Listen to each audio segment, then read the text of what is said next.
Kamusta mga tol? Saan ba talaga pupunta si Lebron James mga tol ha? Saan? Sagot! Abay tirahin na natin niya pero bago yan at tsara muna tayo, focus na sa goal.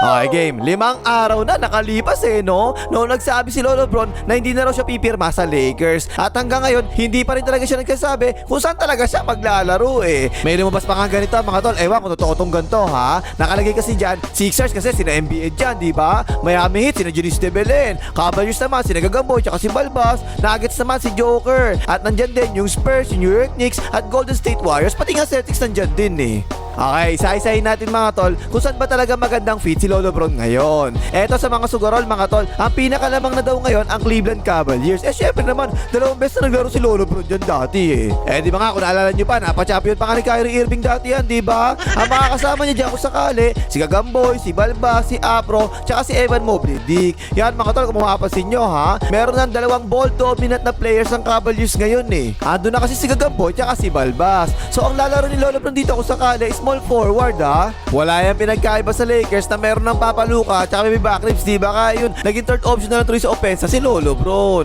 Ang pagkakaiba lang, meron 2 big man ng Cavaliers na malakas tumipensa tsaka rebound, di ba? Sina Mobley Dick tsaka Evan Mobley. So ito mga tos, tingin ko kung gusto ni Lebron na maging third option na naman siya sa opensa, pero yung hindi naman siya masyado mapapagod kasi nga third option siya, kahit sa depensa pwede siya pumetics ng konti no? Ayun, sa Cleveland Cavaliers siguro, yung the best na pwede niyang puntahan. Ang tanong ay makakatulong pa ba siya rito? Oo naman, di ba? Lalo na kapag lumabas si Gagamboy o kaya si Balbas, meron pwede mag-take over bilang point guard. Kaso lang ang tanong ko rito mga tol, kapag hindi si Lebron ang may hawak ng bola, saan siya pupwesto rito? Sa corner? Hindi bagay si Lebron sa corner mga tol kasi tingnan niyo ang corner si Lebron last year 22.2% lang sa left corner at 36.4% lang sa right corner. Mababa pareho yan Kung ako tatanong ngayon mga tol, ang the best dito, si Bima Maxtor sa mag-i-start para sa Cavaliers bilang small forward nila at si Lebron magiging 6-man na. That way, pwede siya palagi magdala ng bola kapag pumasok na siya, diba? Kaya pa rin naman mag-average ng 30 minutes per game kahit na 6-man yan At ang Cavaliers nga lang, ang pwede lang nilang i-offer kay Lebron, veteran minimum lang mga tol $3.9 million lang. Tanggapin kaya ni Lebron yung ganyan kababa lang ang dami niyang anak.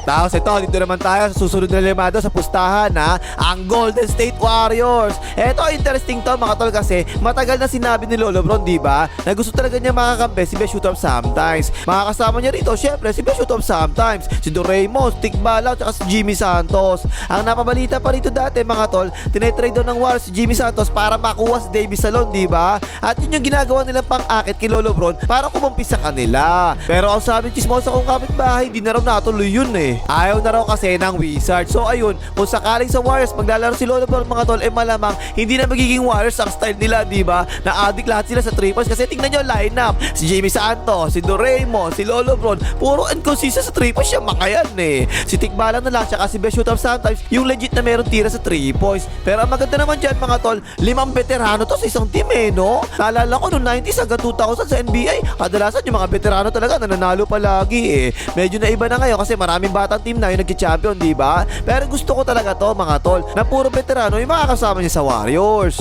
Kasi madaling makakabuo ng chemistry ang mga ganyan At for sure lahat sila makakapag-adjust kagad sa laro ng bawat isa. So ito mga tol kung gusto ni Lebron ng isang team na hindi sasakit yung ulo niya kasi puro ka-age siya, halos yung kadalasan niya ayun, dito na lang siya sa Warriors. Pero syempre, mas maliit yung chance niya na makapag-champion dito, diba? Kasi last season, pang 10 lang sa standing ang Warriors Tingin nyo ba, from pang 10 bigla makakapag-champion ng Warriors dahil dumagdag si Lebron? Abay, nakakarap kayo ng gising. At yung pwede lang i-offer ng Warriors kay Lebron, mid-level exception, $15 million. Pataas-taas ng konti Okay, like mong hype ka magkakasama na nga sa Warriors si Lebron tsaka si Best Shooter Santos. Hindi ka pa rin nagla-like, mag-like ka na.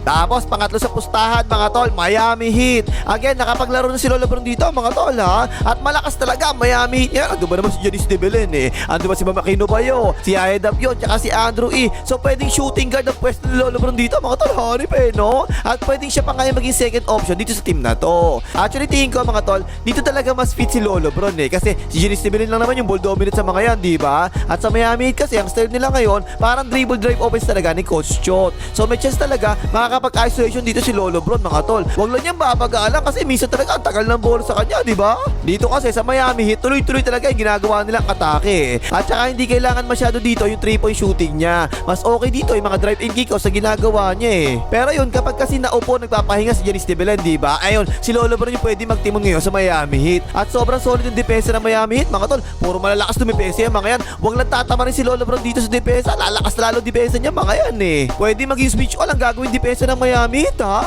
Tapos, di ba, naging coach na rin niya dati si Coach Po. At tingin ko, dito naman yung pinakamataas na chance na makapag-champion uli si Lolo Bron kasi napaka-solid na talaga ng lineup ng Miami Heat ngayon eh. Kapag nakuha nila si Lolo Bron, mas makukumpleto pa sila. At yung pwede namang i-offer ng Miami Heat, Lolo Bron mga tol, ganun din eh. Mid-level exception, $15 million. Tapos pang-apat naman, Philadelphia 76ers mga tol. Eto interesting talaga to para sa akin eh. Ang makakasama niya kasi dito si Bakuls, Joel Embiid, si Borin Brown, si Tyrese Maxey at si BJ Mokobe. So kung dito si Lolo Bron mga tol, malamang gawin power forward dito si Lolo Bron eh, no? At yun naman ang ayaw ko rito mga tol. Kung bata-bata pa siguro si Lolo Bron, okay lang yung ganun gawin power forward si Lolo Bron. Pero ngayon kasi halos hindi na nga sumasabay sa lobby kapag may sumasalaksak eh. Si Bakuls mabagal na rin sa depensa, diba? At kapag nagsama si Lolo Bron at si Bakuls sa front court, ako po, ang hina talaga ng depensa ng 76ers sa loob. Tapos sa offense naman, tingin ko dito, mapapatambay na talaga palagi si Lolo Bron dito kasi ang daming ball dominance sa team na to eh. At saka hindi ko gusto yung magiging lineup ng 76ers kasi injury prone si Bakus mga tol, diba? Tapos thunders na si Lolo Bron, sumasakit ng tuhod. Ako po, good lang na lang talaga sa inyo kapag dyan siya napunta. Malamang makakapasok naman sila sa play-in. At dito, veteran minimum lang din ang pwede mai-open ng 76ers kay Lolo Bron mga tol ha. $3.9 million lang din. Pero sabi naman ni Lolo Bron, okay lang naman daw eh. Willing naman daw siya mag-accept na minimum deal para makapaglaro lang siya sa isang legit na finals contender. Tapos pang-5, Denver Nuggets mga tol. Eto, paborito ko talaga sa lahat eh. Kasi diba, paboritong team ni iPhone Zone to mga tol.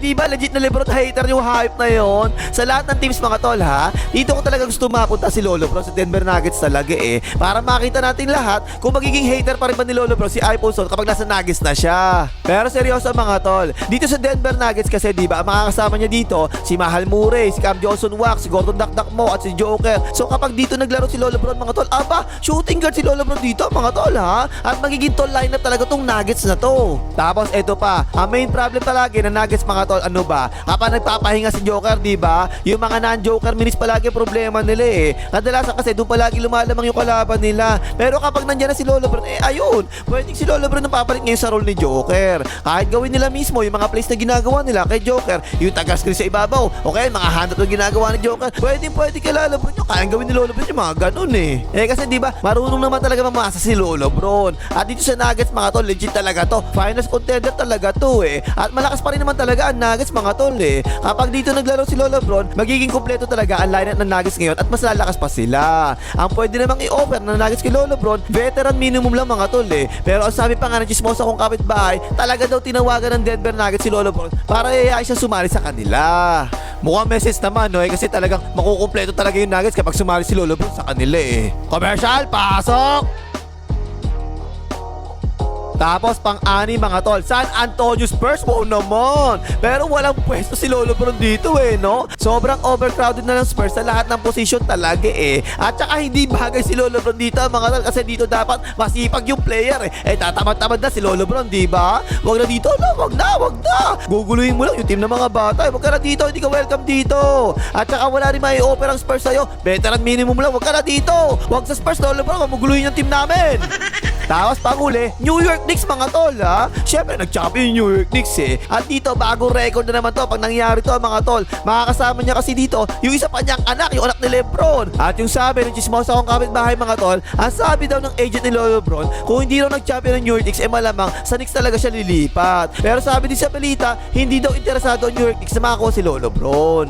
So ayan mga tol, no? Kayo ba? Saan sa tingin nyo mapupunta ito si Lolo Bron? Kung ako tatanungin mga tol, tingin ko dalawang teams lang talaga to eh. Miami Heat lang to, kaya Cleveland Cavaliers lang. Kasi si Lolo Bron, mahilig sa record yan mga tol eh. Kailangan ma-retain yung record niya na lahat ng pinuntahan niyang teams nakapag-champion. Kaya doon na lang siya pupunta kung saan nakapag-champion na siya dati para safe. Pero kung ako talaga masusunod, sa Denver Nuggets kung gusto mapunta si Lolo Bron kasi dito talaga makakatulong si Lolo Bron mga tol eh. Lalo na kapag nakaupo si Joker, diba? Si Lolo Bron yung gagawa ng role ni Joker kapag ganon. At saka gusto ko talaga makita mainis si Alfonso eh. Kapag sa Denver Nuggets lumipat si Lolo Bron, doon pa lang sulit na talaga eh. Okay na Panghimagas, balik kayo, makita rin Alfonso.